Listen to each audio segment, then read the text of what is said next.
Evo šta se desilo kada smo pokušali da i drugu veću policu od Medijapana postavimo na zid u kuhinji.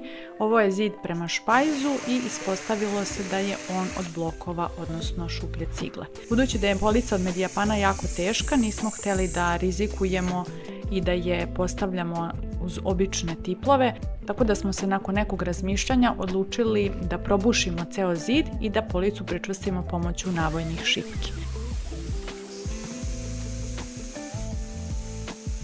Ja sam dodatno ove otvore sa strane špajza oštemala kako bi u njih mogli da se ubace podloška i matica i da se kasnije kada se to zakrpi ne primećuje.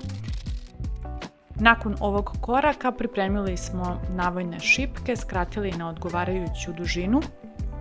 Inače, debljina cijelog zida je bila samo 17 cm. Dodatno smo morali da razbušimo i otvore na metalnim nosačima kako bi kroz njih mogle da se provuku navojne šipke i nakon toga postavljamo, odnosno prislanjamo policu na zid, provlačimo na odgovarajuća mesta navojne šipke sa zavrnutim maticama i sa strane špajza se doteže kako bi to sve stajalo stabilno i čvrsto.